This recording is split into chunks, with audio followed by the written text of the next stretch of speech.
Good evening, everyone. This is John Locke from Locke in Your Success, and this is the Locke in Your Success Trade and Market Update for September 22nd, 2013. Before we get going, I'd like to remind you that the presentation is for educational purposes only. We're not broker-dealers or financial advisors, and we're not making any specific trade recommendations. Also, any trades and/or results covered in the presentation may or may not be live trades. In the event they are computer simulated, we do the best we can to make sure they're as accurately represented as possible. And also, the risk of loss in trading options can be substantial, so please be aware of all your risks prior to placing any trades. If you happen to be watching this on YouTube or SMB Training, please come on over and join our mailing list at www.lockeinyoursuccess.com. Let's take a look at the markets. Well, we hit the 1080 level in the Russell last week that we've been calling for the last, 6 weeks or so. And I was a little bit concerned that we may not come up to that level. Actually, I wasn't concerned. I was almost hoping we didn't come up to that level. But, Uncle Ben came in and rescued us on Wednesday and shot the market up right just past 1080. So there you go. I think that's the third or fourth month in a row that we've hit our price targets within a couple dollars on the Russells. It's very rare we hit it 4 times in a row, but or even maybe 5 times in a row, but we'll see what happens here. So going forward, what I would expect from the Russell here, we had our 2 days of pause. It's possible we may pause for another couple days, but more than likely we're going to continue up and push into this 1110 level, cycle sideways like we did the last time here, the last time here, and the last time here, break our uptrend line and probably close the month out in October somewhere in the 1090 area. If we go ahead and look at the SPX, this more or less confirms our bullish posture. We had a nice breakout on Wednesday, reset right to our resistance line on, or I should say our previous resistance line, which is now support on Friday. It is possible we may come down and try and touch this lower trend line if the markets are a little bit weak on Monday, but this generally, I would expect that the market would continue up from here and continue to go higher. On the Dow, we broke out slightly higher, and this failed. So this is a bit of a concern, but it's not a huge failure. Plus, this run here was so extensive, it's not surprising that we reset a little bit harder than normal. And, it's not a major support break or anything. We're still in the support area, our new support area. So I am still bullish on the Dow. And of course, the NASDAQ barely even pulled back at all and remains very, very bullish. Possibly pull back to this trend line here, but I wouldn't be surprised at all if we never saw this trend line and we continue to go up. So that's pretty much what we expect on the markets. We are continue to be extremely bullish. We shall see how the week turns out. Let's take a look at our positions. Or actually, before we do that, this is results week. So let's take a look at our September positions and how they expired and how we made out. First, we can take a look at our, September V Condor. Coming into expiration, this looked, let's see if we can get this up. This looked just like a very wide condor. Our shorts were well away from the market. We weren't concerned whatsoever with hitting either side, so we just simply let this thing expire at a profit of about 37, almost 37.90, which brings us to a return in the area of approximately 7.5%. So that was a very good month for the V Condor. It's a little higher than average. So that one turned out pretty well. If we want to take a look at our next trade, we'll take a look at the Bearish Butterfly for September, which, as you remember, we closed out a long time ago. Let's see. We closed this out back on the 30th with our 21-day expiration rule up over 10%. And the return on that trade ended up being 58.60, or approximately 12% of our planned capital. If we take a look at our ROCK trade for September, and by the way, there were no adjustments in the V Condor coming into the expiration. We didn't have a need to do anything there. If we take a look at our September ROCK trade, this did have some adjustments coming into this week because we had the extremely bullish move. So we'll come back to Monday here quickly. On Monday, we obviously got a really fairly decent gap up in the morning, and we started coming in here and just scaling into our position as planned. So if we come to the end of the day, We ended up filling out our butterflies here at the 1070 level, and because we were only 4 days from expiration, it didn't really make sense to buy the 1090 butterflies at the time. So to correct our delta, instead of buying those, we went ahead and bought 3 1040 1080 verticals, brought our delta down into a reasonable range here. It was actually a little bit higher than this earlier in the day. Here's what it looked like at the end of the Monday. Really healthy looking position, and of course anything normal in the market we could have easily probably hit our profit target, but as we know, the market movement wasn't terribly normal. Coming on Tuesday, we didn't have to do anything on the 17th, so we'll shoot out to Wednesday when we had the very large up move. And being close to expiration, I am watching this intraday. 2 o'clock, of course, 2 o'clock-ish, the market takes off, and we basically move from this position, and by 2:30 on Wednesday, the market's made a significant up move. So what we ended up doing is scaling, and we actually started getting some time value in these 1090s, so we ended up scaling in the rest of the way to our 1090s. And if we just take a look at the T-log here, you can see that we're essentially in fully scaled into the position. We have our 1030 position in here. We have our 1070 position in here. We have our 1090 position in here. I didn't bother buying the strikes out here at 1040 because there's no time value in them, so there's no point in doing that. So we just bought the 1020s. Gives us a delta of minus 180, which is pretty much what we want. Move ahead further in the day, as we know the market continued to go higher. So if we just move to, let's just move to the end of the day at 1530. And with the continued up move, we begin to start scaling out of these 1030s. So this very, very large move this day, this close to expiration, actually it wasn't that large of a move, it was only 10 points, but this close to expiration, it is a large move for us, and it drew us down quite a bit. So I think we're up over 7, we're only up to 3 now, and we're a little bit stressed out. Kind of flat delta going into the overnight here, so to see what's going to happen. And the reason we're flat delta is we're only 2 days to expiration. Our theta is very high. Basically, we're hoping to not to have a gap the next morning. We push ahead to the next day, which happens to be expiration day. And we're lucky, we don't really have any moves in the marketplace. We hold this position until near the end of the day. Let's just go to before we exited anything at 1400. And here's basically what our position looks like a little bit before the exit. The market backed down a little bit here, and it pushed us right up into our little peak here, which is fine, except coming into expiration, or being this close to expiration, I don't want to take the risk here of this thing pulling off. You know, we're way over our actual planned capital numbers here. I could have certainly reduced our planned capital numbers easy enough by just rolling up this long strike here. That's the only thing that's holding us at such a high value. And there's really no reason to have it there because it's only 5 cents. But if you have the capital in the account, there's really no good reason to take it off either. So we just kind of left this thing alone. And all I did is get this set to expire. And to do that, I just bought back my risk and put us into a position like this here. I wasn't able to get out of these 1120s and not even get 5 cents for them, so there's no point in me paying to get rid of them. And of course, we are short these 1030s, and I'm not going to bother buying those back because chances of the market actually hurting us there would be very, very slim. So we expire this trade at plus 81.74. Which isn't profit target, but it's still a very, very good month considering the type of market moves we had. Of course, if you were not on top of this trade, then this could have possibly been a losing trade this month. Like I said, the ROCK trade, especially in low volatility near expiration and in ROCK position, you do need to monitor this intraday. So if you're monitoring intraday, then this should have been no problem for you. If you had the situation where you were, letting it go and being lackadaisical about it, well, then in that case, you could have certainly taken a loss here because, like I said, your delta tends to be pretty steep on this.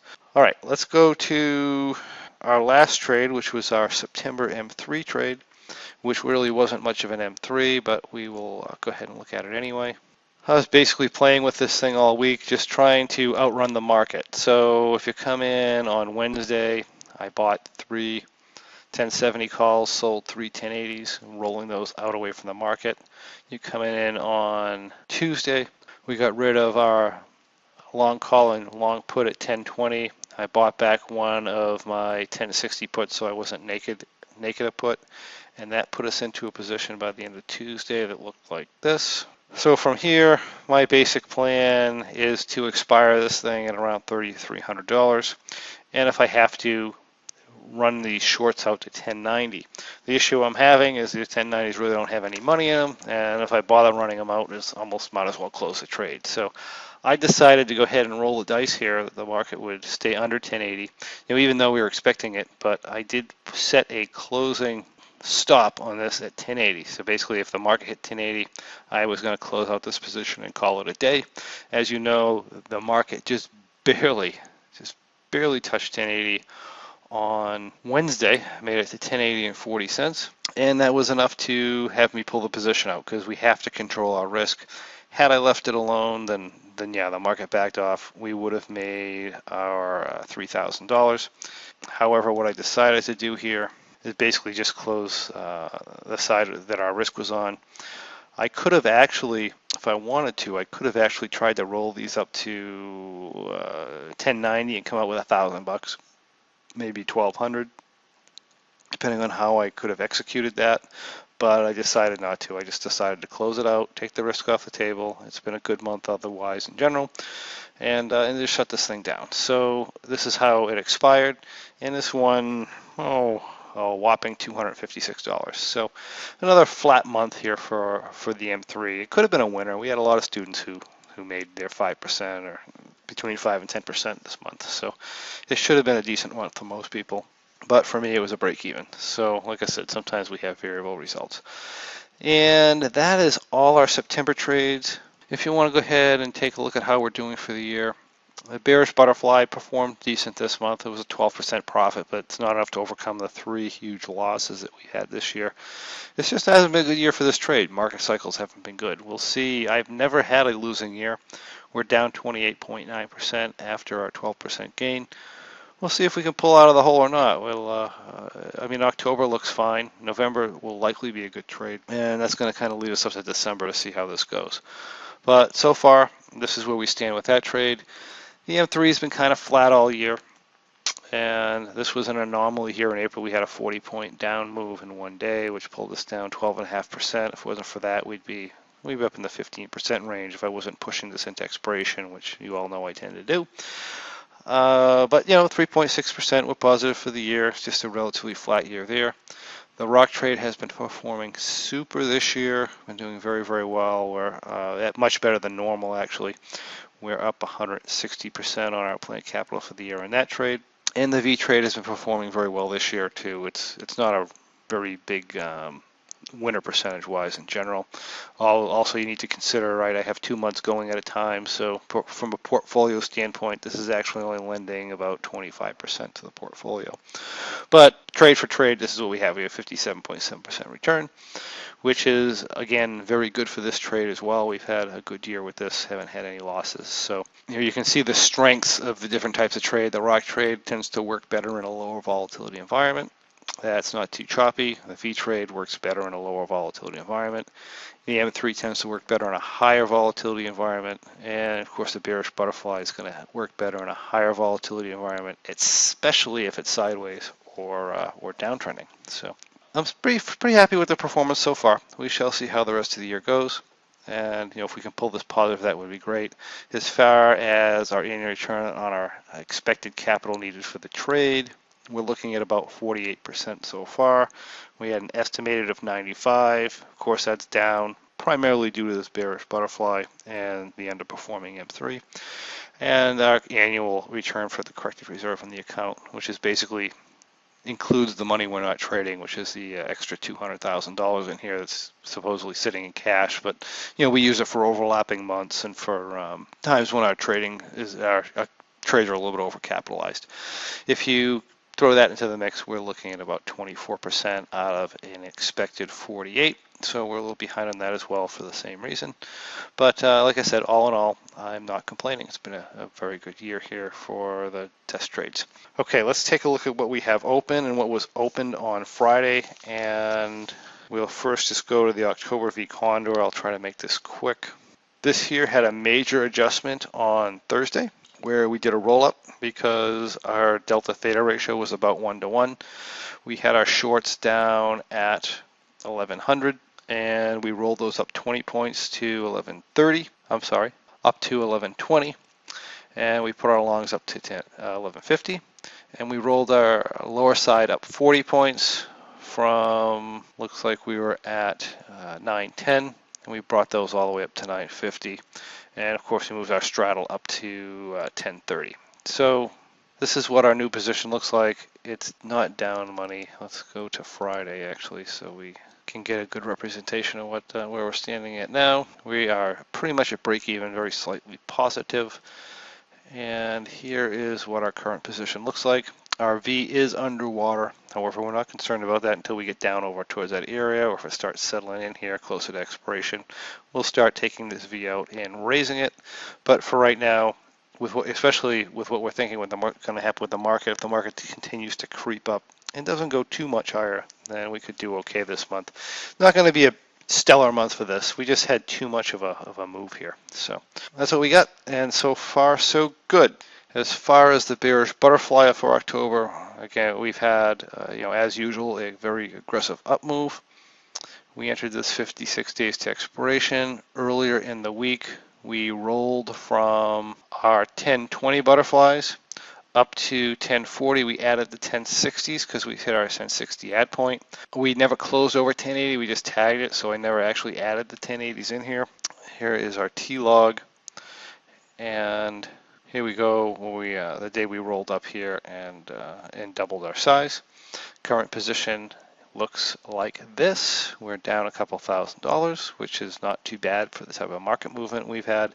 Of course, if the market decides to turn a little bit bearish or reset the 1030 area, then this would very quickly come up near our profit. It will at least be way above our low profit target here. However, we're not expecting that. We're expecting the market to continue up. So we'll probably end up rolling this 1060 to 1080, adding an 1100 is most likely what's going to happen on the upside here, because we're going to be tagging our maximum delta here relatively soon, unless the market backs off. So that's the October bearish butterfly. I took an entry on the October rock trade with 28 days to expiration on Friday afternoon. We entered the 1060 butterflies. We bought 4 1100s to balance our delta off as according to the guidelines, and this is what our entry position looks like here. Of course, we're vulnerable to a very hard up move right out of the gate. If just a couple of days goes by, that vulnerability tends to go away in this trade, but that's just a downside to this entry here. Of course, a very hard down move would be hurtful also, but it would have to be a really hard move because a 20-point move wouldn't bother us really at all. But that is our entry for our rock position. Take a look at the T-log here. This is what we've got. And for November, we did enter the V trade as usual. This is what we have here. We have our short strikes at 1150 and at 970. We have our straddle here at 1060. If we take a look at our analyzed graph, here is what the position looks like. I'm very happy with entering this trade this month. It's probably going to be a very high probability trade that we're going to do well. If we end up closing out where we think we're going to, the move to 1110, 1120 shouldn't be too much of a problem for this, unless it's very fast and very hard. And other than that, once we settle back in this range, this trade should do fairly well for the month. Here's what our entry position looks like. And last but not least is the November bearish butterfly. I like the entry this month. We're overbought. We may go up enough to actually get scaled in 2/3 of this, and the market's likely to settle out for a while somewhere in the middle of our position. So we haven't set our price targets for the November trade as of yet. At expiration, I'm going to go ahead and do that probably for next week. Here's our entry position. We entered with the 1050 butterflies. Of course, if we shoot up over 1090 and get rolled up and scaled into our 1070, 1090s, and the market does expire in the 1090 area, very, very nice trade for the month. So I'm kind of liking that. And that is pretty much all we have. We've entered our November trades. And the one trade I forgot to go over is the October M3. The trade we're going to follow for this month, by the way, is going to be the November Bearish Butterfly. We'll follow this one closely. The other ones we're just going to kind of take a precursory look at. Let's quickly look at the M3 trade for October. This trade was entered on, this isn't the trade, hold on. This trade was entered on Thursday. We came in, and this is just the entry procedure. I ended up getting filled at all different prices. The pricing was wacky on Thursday, but I was able to get filled really well. I just had to fill these things like one at a time. But what we ended up doing is buying 5 condors at 1,000, 1050, 1060, 1100, and we ended up buying 5 at 1,000, 1050, 1070, 1100, buying one call here at 1020, giving us a position that looks kind of like this. It looked better on our entry day here. Let's go back to Thursday. Here's what it looks like on entry day. I am allowing gamma trend to drop a little bit here. I'm not too concerned with the market going over 1120 for the month, so I'll tend to let it drop a little bit. Although if I was paying attention to this on Friday, which I was not, I may have made a minor adjustment here Friday, but I'll show you how it went out to close the week out here. Market backed off a little bit. Ended up posting up $913. And this is what the position looks like here. We do have bad gamma trends, so if we really take off then quickly, then that's a concern. Otherwise, if we tend to creep, I may not get too excited here about this. I'll probably just push out our tent a little bit, keep our delta a bit under control. Be more concerned about spreading the tent out because it's very, very likely we're going to be back here at the 1090 level anyway prior to expiration. Unless, of course, the market does something weird, and then I'll go ahead and push this higher. But this should be a good trade this month. It may be very well be the best month of the year. We shall see. And that is everything. So I've gone long enough. I hope everybody has an awesome week trading. We'll keep you updated with changes. Thank you and good night.